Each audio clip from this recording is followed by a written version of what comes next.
In cooperation with EduFootprint and ISIDE Network, we, the class 5th D from Antonio Canova High School in Treviso, are happy to share with you our reflections on the issue of the paper consumption.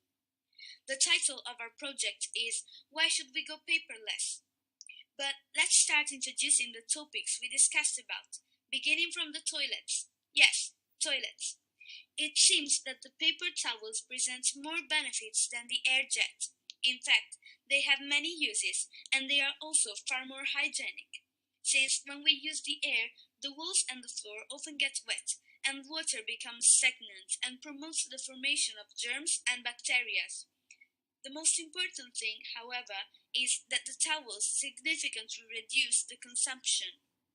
Anyway, we will drill down and go through it in detail later.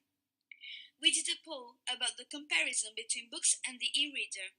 It turns out that, taking as a sample both students and teachers, the majority of us are still very fond of paper, although it produces a more significant environmental impact than electronic devices. Using recycled paper and non-polluting ink, both already on the market, is certainly a good way to reduce the ecological footprint. Speaking of recycled paper, great strides have been made in the last years.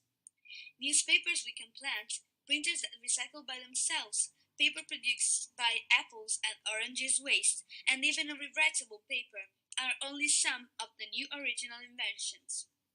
Another group focused on the platitudes concerning paper. Many interesting things have come to light from it. First of all, it isn't true that the production of paper implements the deforestation. Instead, it requires that new trees are always planted. By law, for every tree that we cut down, we must plant 3 others, ensuring not just the regeneration but also the forest enlargement. In Europe, the industries commit to reduce the pollution by saving water, for example. By now, Italy is the leader country on this matter. If you were thinking that paper has anything to share with bureaucracy, well, you're wrong. Paper is just a tool. Are you surprised? Listen to what we found out about dematerialization. Now we know that if we stopped consuming paper, there wouldn't be more trees. So it's not clear why dematerialization would be so necessary, but we'll show you why. Paper is static and unmodifiable, but digital is flexible with real-time changes. Paper has no collaboration, but digital has live collaboration. Paper has no searchable text, but digital has searchable text and content.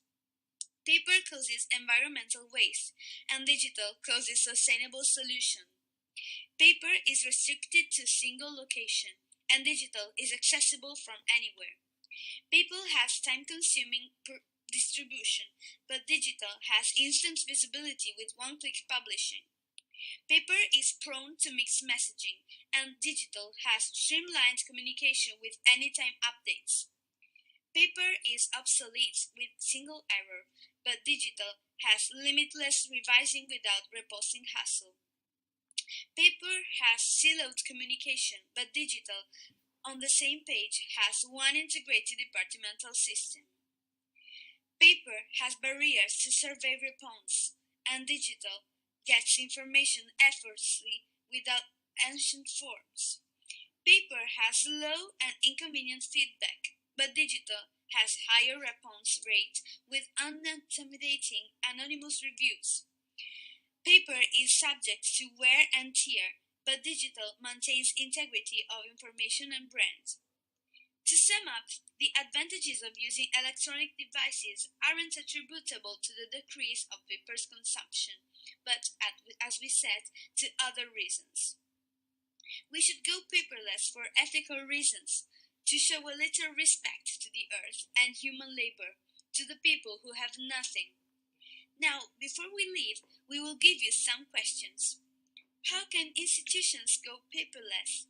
Is it all about the environment, or instead about how we can change the logic of the world to let the citizens participate more?